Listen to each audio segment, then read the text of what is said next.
আজকে আমরা বের হয়ে পড়লাম জীবন ভাইয়ের সাথে শুট করতে। আবার শুট করতে গিয়ে শুট না করে বাসায় ফেরত আসলাম। এদিকে জীবন ভাই শুট করতে এসে শুট বাদ দিয়ে ক্রিকেট খেলায় নেমে পড়লেন। ফাইনালি লিপ্তার কাছ থেকে টাকা বের করলাম, গেম জিতর কাছ থেকে টাকা বের করলাম। আমিনুল ভাইকে ক্রিকেট খেলায় হারালেন জীবন ভাই। এই সবকিছু মিলে ব্লগটি খুব ইন্টারেস্টিং হতে চলেছে। যদি ব্লগটাকে স্কিপ করেন আপনাদের কাউকে আমার বিয়েতে দাওয়াত দিব না। তো গাইস, আমি আর আফি সকাল সকাল বের হয়ে পড়েছি। যার কারণে বের হয়ে পড়েছি তা তো আপনারা আগে থেকেই জানেন। এখন আমরা রিক্সায় উঠবো। রিক্সায় ওঠার জন্য আফি রিক্সা ঠিক করতেছে, কিন্তু এই রিক্সাওয়ালা মামা ওইদিকে যাবে না। দুই তিনটা রিক্সাওয়ালা মামাকে জিজ্ঞেস করার পর এক রিক্সাওয়ালা মামা আমাদেরকে নিয়ে যেতে রাজি হন। রিক্সাওয়ালা মামাকে অসংখ্য ধন্যবাদ আমাদেরকে নিয়ে যেতে রাজি হওয়ার জন্য। এই রাস্তায় অনেক জ্যাম থাকে এবং রাস্তার অবস্থা খুবই খারাপ। এই কারণে সব রিক্সাওয়ালা এখান দিয়ে যেতে চায় না।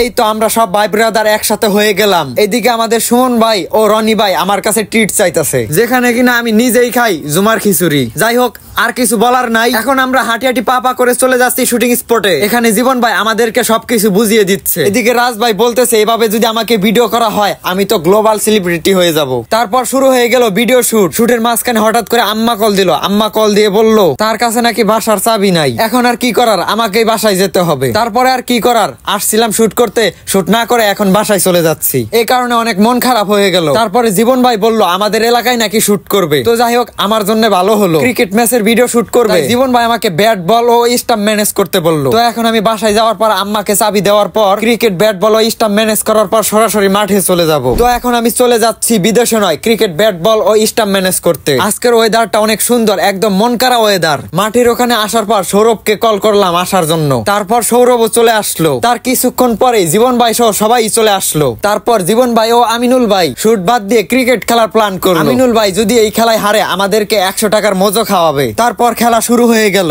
এদিকে আমার পাশে আছে আপনাদের সকলের পরিচিত মুখ রাজ ভাই। রাজ ভাইকে নিয়ে দুটো কথা না বললেই নয়। রাজ ভাইকে অনলাইনে দেখার পর ভাবছিলাম সে একটু অন্যরকম মানুষ, কিন্তু বাস্তব জীবনে তাকে দেখার পর আমার ধারণাই পাল্টে গেছে। যারা তাকে অনলাইনে দেখার পর খারাপ ভাবেন, একদিন বাস্তব জীবনে এসে দেখা করেন, আপনাকে কথা দিলাম আপনি তার ফ্যান হয়ে যাবেন। আর এদিকে আমিনুল ভাই খেলায় হেরে গেল। এখন আমাদের সবাইকে সে মজো খাওয়াবে। মজো খাওয়ার খুশিতে সেগুলো ভিডিও করতেই ভুলে গিয়েছিলাম, তাই আর সেগুলো ভিডিও করা হয় নাই। সবকিছু শেষ করার পর শুট নেওয়ার প্ল্যান চলতেছে। তারপর শুরু হয়ে গেল শুট। এদিকে জীবন ভাইয়ের ভালোবাসার মানুষ সব ভিড় করতেছিল।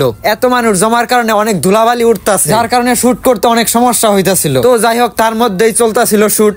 ধুলাবালি থাকুক আর যাই থাকুক, শুট তো আর বন্ধ করা যাবে না। ভিডিও শুট করার জন্য শুধু এই ধুলাবালি নয়, আর অনেক কষ্ট সহ্য করতে হয়। এই কষ্টটা যদি কোনো ভিউয়ার্স বুঝতো তাহলে সে আর ভিডিও স্কিপ করতো না। তারপর জীবন ভাইয়ের ভালোবাসার মানুষগুলো জীবন ভাইকে ঘিরে ধরলো। আমার প্রতি জীবন ভাইয়ের অবদান কখনোই ভোলার মতো না। জীবন ভাই আমাকে সবসময় সাপোর্ট দেয়, যা কখনোই বলে শেষ করা যাবে না। তো যাই হোক, এখন শুট করা শেষ। এখন জীবন ভাই সহ সবাই বিদেশে নয় বাসায় চলে যাচ্ছে। আবার ওইদিকে আবহাওয়া সন্ধ্যা হয়ে গেছে। তো যাই হোক, আজকের দিনটা আলহামদুলিল্লাহ অনেক ভালো কাটলো।